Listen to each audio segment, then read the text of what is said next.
Things just took a shocking turn, despite the success of this Miami Heat team up to this point in the regular season, and being surrounded by the Giannis Antetokounmpo conversations. They are now in connections to star point guard Ja Morant once again.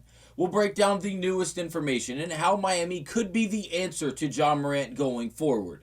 We'll break down all of that on this episode of Heat Digest. But first, please do remember, if you want to stay up to date with everything Miami Heat, scroll down and smash that subscribe button. We do appreciate all the love and support, so thank you guys. But now let's get to it and break down, is Miami the answer for Ja? Now, this is not the first time we have heard this conversation, not only for Ja Morant, but other players, disgruntled players that are in one organization or in free agency at this point, and they haven't worked out. Something is wrong. The attitude is wrong. The characteristics are wrong. And they need someone like a big brother or a father figure to really mold them and show them how to be a professional athlete and how to be successful on the professional stage in the NBA. And we've seen the Miami Heat organization with Pat Riley and Erik Spoelstra at the helm go out there and acquire these players. And it's nothing new. It's Shaq, it's Hardaway, it's this, it goes on and on and on.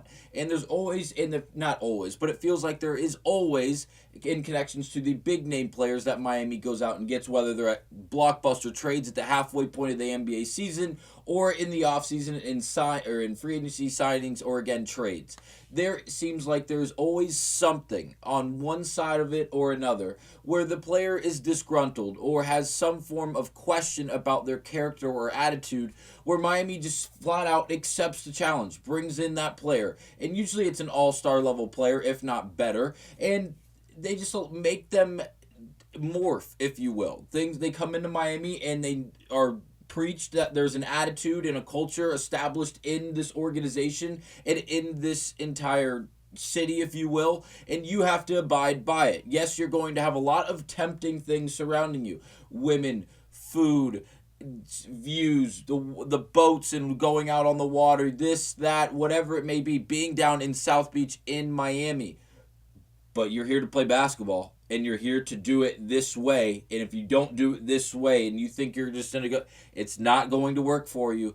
Ask Michael Beasley. Ask XYZ. Through the years, we've seen it over and over and over again. And Miami continues to do it because these players are great. And with a little bit of coaching and just a little bit of mentorship and just a little leash, if you will, on these players so they can't just run rampant, things change. And if Ja Morant were to come to Miami, some are arguing that would also happen. And he would fit in greatly because, well, not only would he fit in Miami and play effectively and possibly be a productive point guard in Miami at not as much of a burden or a price to someone like a Giannis Antetokounmpo is going to require if he is traded this season or in the next offseason, but also you could see this effect take off once again. And you can see Ja Morant end up in Miami in all these conversations about off-the-court issues and wanting to be like this and wanting to present himself in this way, or even the more recent conversations where he seems like he always has something to say in a combative or hostile or just a chirping sense. Like he talked to the Portland Trail Blazers star Denny something. I'm never to remember his name. He was chirping him just a few nights ago at half court in the middle of a timeout, a TV break. And we obviously go back to the early stages of this NBA season and into last offseason, ramping into this current regular season, going back and forth with the coaching staff and the rest and the head coach specifically. And then obviously getting into trouble off the court. Ja Morant has had a volatile season and career up to this point. And the reason being is a lot of the things going on off the court. And it has nothing to do with the actual basketball he is playing. But the question and the level of the level of play on the court in the sense of basketball being played is questioned for Ja Morant. He goes off. It happened. We were discussing possible trade candidates for Ja Morant and the likelihood that it was going to happen because it was right after Ja Morant was called out by his coaching staff for calling out and getting in a disgruntled conversation with his head coach. The following night, he had a triple-double at halftime in 11 minutes. That is not a joke. I remember explicitly bringing you guys the video, and I checked on the Memphis game just to make sure. Maybe Ja is trying to force his way out. Maybe he's going to go out there and just throw the ball out of bounds every time he touches it. The kid had basically a triple-double at half in that game. The level of production is not to be questioned for Ja Morant. The kid can play basketball, and there's no way around it. The kid is an absolute stud, and he's being paid that way, obviously, because he deserves it. He's only, 26 years old, going into his age 27 season. He's going to be able to play for a long, long time, and he's going to be outlandishly productive from here on out. Now, the reason I'm bringing you guys this video is because we got these quotes from Jake Fisher. And Jake Fisher's great at what he does, but he goes on to discuss the idea of the potential trade between Ja Morant and this Miami Heat organization, where Jake goes on to say, quote, Miami was already shaping into a surprising buyer on the trade market, even before this week's Giannis headlines. League sources say that the Heat, for example, have had internal discussions about Memphis's Ja Morant and how Miami's infrastructure could benefit him. Again, the word infrastructure could be used as culture. We have seen it done in the past ad nauseum by Pat Riley and Erik Spoelstra. The combination of these two really, really accept the challenge of going out there and getting players who might be all-stars and might be damn near MVP level players, but because of that, and despite that, they are hotheads and they are crash outs. And a collection of the two, Ja Morant could really change himself and what has happened up to this point.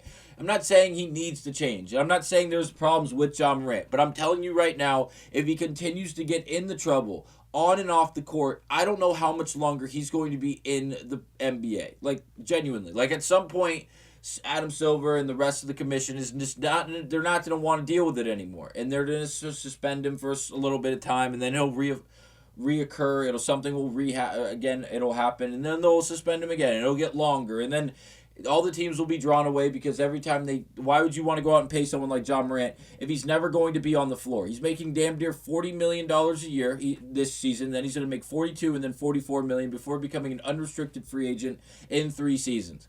Why would you want to go pay him $40 million if he's not going to play? Not only because of injuries and getting hurt, but also physically getting himself in trouble by doing things on and off the court that are just not allowed and just not a good attitude, to say the least.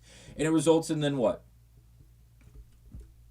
A Terry Rozier situation, despite it wasn't for gambling, but it was for misconduct.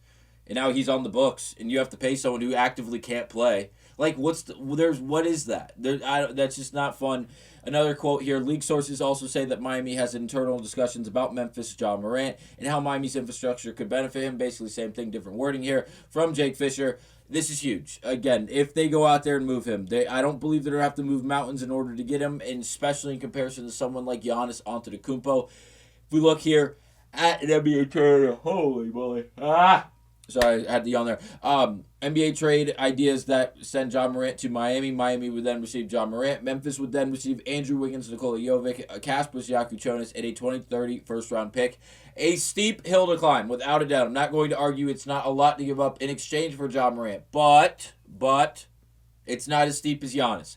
Giannis, you literally have to give up close to 7 to 8 assets in total, with 2 to 3 draft picks involved, and they're all first-rounders. Not something Miami would probably do. The Ja Morant move is intriguing because it's not as much. If you can give up players like Jovic, Kasparis, and a few first-round picks to get Ja Morant, I could see how Miami and Pat Riley could be slightly more inclined to try to make this move rather than something along the lines of bringing Giannis in because, well, that overall, the haul is just way too much. In this case, you give up, 3 players and a draft pick in exchange for someone like Ja Morant, and maybe even less if Ja Morant continues to sit out of these games and doesn't have a place to go play. Maybe they get really, really desperate and have to flat out just move him in order to just get goods for him in return before it becomes something that is just a failed relationship and all the bridges flat out burn.